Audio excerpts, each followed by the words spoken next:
Hello friends, ಇವತ್ತಿನ ವಿಡಿಯೋದಲ್ಲಿ ನಾವು ಕಾಂದ ಬಜ್ಜಿ ಹೇಗೆ ಮಾಡೋದಂತ ನೋಡೋಣ ಫ್ರೆಂಡ್ಸ್. ಈರುಳ್ಳಿಯನ್ನು ಸ್ಲೈಸ್ ಆಗಿ ಈ ರೀತಿ ಕಟ್ ಮಾಡಬೇಕಾಗುತ್ತೆ ಫ್ರೆಂಡ್ಸ್. ಈ ಚಾನಲ್ಗೆ ಹೊಸಬರಾದರೆ ಈ ಚಾನಲನ್ನು ಸಬ್ಸ್ಕ್ರೈಬ್ ಮಾಡ್ಕೊಳ್ಳಿ. ಬೆಲ್ ಐಕಾನನ್ನು ಆಲ್ ಅಲ್ಲಿ ಸೆಟ್ ಮಾಡಿದರೆ ನಾನು ಮಾಡೋ ವಿಡಿಯೋ ನಿಮಗೆ ನೋಟಿಫಿಕೇಷನಲ್ಲಿ ಬಂದು ಬಿಡುತ್ತೆ ಫ್ರೆಂಡ್ಸ್. ಈಗ ಈರುಳ್ಳಿಯನ್ನು ಒಂದು ಪಾತ್ರೆಗೆ ಹಾಕ್ಕೊಂಡು ಅದಕ್ಕೆ ನೋಡಿಕೊಂಡು ನಿಮಗೆ ಖಾರಕ್ಕೆ ಎಷ್ಟು ಬೇಕು ಅಂತ ಅಚ್ಕಾರದ ಪುಡಿ ಹಾಗೆ ರುಚಿಗೆ ಎಷ್ಟು ಬೇಕೋ ನೋಡಿಕೊಂಡು ಉಪ್ಪನ್ನು ಹಾಕ್ಕೋಬೇಕು ಫ್ರೆಂಡ್ಸ್. ಅಚ್ಕಾರದ ಪುಡಿ ಮತ್ತು ಉಪ್ಪನ್ನು ಹಾಕ್ಕೊಂಡ್ಮೇಲೆ ಈರುಳ್ಳಿ ಜೊತೆ ಚೆನ್ನಾಗಿ ಮಿಕ್ಸ್ ಮಾಡ್ಕೊಳ್ಳೋಣ ಫ್ರೆಂಡ್ಸ್. ಈರುಳ್ಳಿಯಲ್ಲಿರುವ ನೀರಿನ ಅಂಶ ಬಿಟ್ಕೊಳ್ಳೋವರೆಗೆ ನಾವು ಇದನ್ನು ಮಿಕ್ಸ್ ಮಾಡ್ಕೋಬೇಕು ಫ್ರೆಂಡ್ಸ್. ಇಲ್ಲಿ ನಾನು ಅಕ್ಕಿ ಹಿಟ್ಟಾಗಲಿ ಸೋಡಾ ಪುಡಿ ಆಗಲಿ ಏನನ್ನು ಸೇರಿಸ್ಕೊಂಡಿಲ್ಲ ಫ್ರೆಂಡ್ಸ್. ಉಪ್ಪು ಅಚ್ಕಾರದ ಪುಡಿ ಹಾಕ್ಕೊಂಡು ಈ ರೀತಿ ಇದನ್ನು ಸಣ್ಣದಾಗಿ ಮಿಕ್ಸ್ ಮಾಡ್ಕೊತಿದ್ದೇನೆ ಫ್ರೆಂಡ್ಸ್. ಈಗ ಒಂದು 2-3 ನಿಮಿಷ ಚೆನ್ನಾಗಿ ಮಿಕ್ಸ್ ಮಾಡ್ಕೊಂಡ್ಮೇಲೆ ಈರುಳ್ಳಿಯಲ್ಲಿರುವ ನೀರಿನ ಅಂಶ ಬಿಡುತ್ತೆ ಫ್ರೆಂಡ್ಸ್.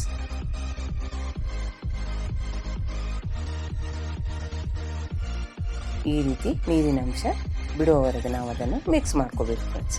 ಈಗ ಇದಕ್ಕೆ 1-1.5 ಕಪ್ಪಷ್ಟು ಕಡಲೆ ಹಿಟ್ಟನ್ನು ಹಾಕ್ಕೊತಿದ್ದೇನೆ ಮತ್ತು ಈಗ ಅದನ್ನು ಸ್ವಲ್ಪ ಕರಿಬೇವನ್ನು ಹಾಕ್ಕೊಂಡಿದ್ದೇನೆ ಫ್ರೆಂಡ್ಸ್. ನೀವು ಬೇಕಂದರೆ ಬೇಡ ಅಂದರೆ ಇದನ್ನು ಸ್ಕಿಪ್ ಮಾಡ್ಕೋಬೋದು. ಈಗ ಇದು ಕಡಲೆ ಹಿಟ್ಟನ್ನು ಹಾಕ್ಕೊಂತ ಸ್ವಲ್ಪನೇ ಮಿಕ್ಸ್ ಮಾಡ್ಕೋಬೇಕು ಫ್ರೆಂಡ್ಸ್. ಒಂದೇ ಸಲ ಎಲ್ಲ ಕಡಲೆ ಹಿಟ್ಟನ್ನು ಹಾಕ್ಕೊಂಡು ಮಿಕ್ಸ್ ಮಾಡ್ಕೋಬಾರ್ದು.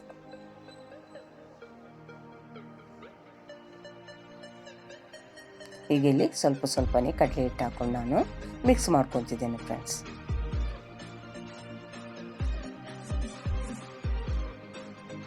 ಇದನ್ನು ಅತಿ ಸುಲಭವಾಗಿ ನಾವು ಮನೆಯಲ್ಲೇ ಮಾಡ್ಕೋಬೋದು ಫ್ರೆಂಡ್ಸ್. ಈಗ ಎಲ್ಲ ಕಡಲೆ ಹಿಟ್ಟನ್ನು ಹಾಕ್ಕೊಂಡು ಚೆನ್ನಾಗಿ ಮಿಕ್ಸ್ ಮಾಡ್ಕೊತಿದ್ದೇನೆ ಫ್ರೆಂಡ್ಸ್. ಈಗ ಇದಕ್ಕೆ 1-2 ಚಮಚದಷ್ಟು ನೀರನ್ನು ಹಾಕ್ಕೊತೇನೆ ಫ್ರೆಂಡ್ಸ್. ಇಲ್ಲಿ ಬಹಳ ನೀರನ್ನು ಹಾಕೋಬಾರ್ದು.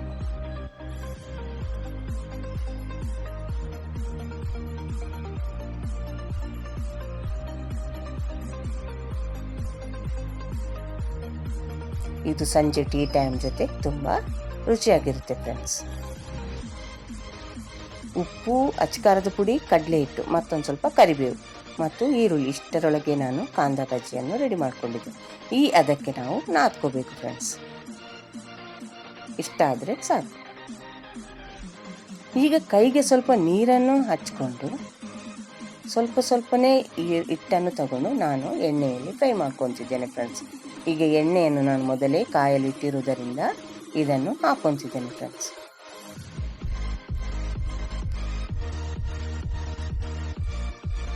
ಕೈಯಲ್ಲಿ ನೀರನ್ನು ಹಾಕ್ಕೊಂಡು ನಿಮಗೆ ಕೈಗೆ ಯಾವ ರೀತಿ ಸಿಗುತ್ತೋ ಹಾಗೆಯೇ ಎಣ್ಣೆಯಲ್ಲಿ ಇದನ್ನು ಬಿಡಬೇಕು ಫ್ರೆಂಡ್ಸ್.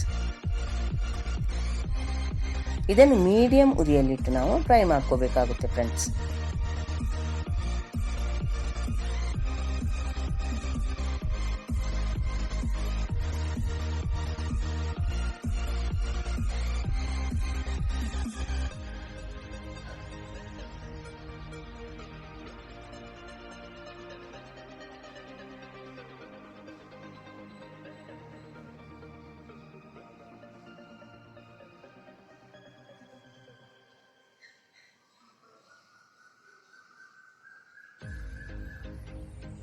ಈ ರೀತಿ ಬ್ರೌನ್ ಕಲರ್ ಬರುವವರೆಗೆ ನಾನು ಫ್ರೈ ಮಾಡ್ಕೊಂಡಿದ್ದೇನೆ ಫ್ರೆಂಡ್ಸ್.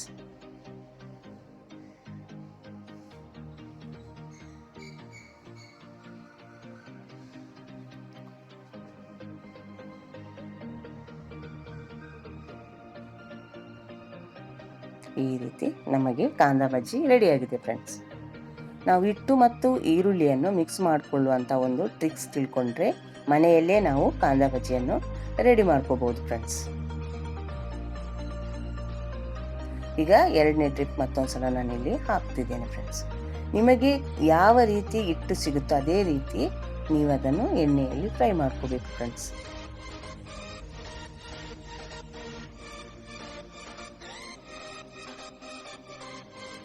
ಈಗ ನಮಗೆ ಬೇಕಾದಂಥ ಬಿಸಿ ಬಿಸಿ ಕಾಂದ ಬಜ್ಜಿ ರೆಡಿಯಾಗಿದೆ ಫ್ರೆಂಡ್ಸ್.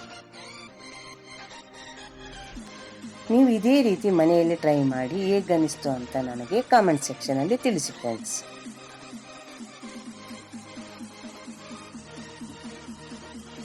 ಈ ವಿಡಿಯೋವನ್ನು ನೋಡಿದ್ದಕ್ಕೆ ನಿಮಗೆ ತುಂಬ ಧನ್ಯವಾದಗಳು.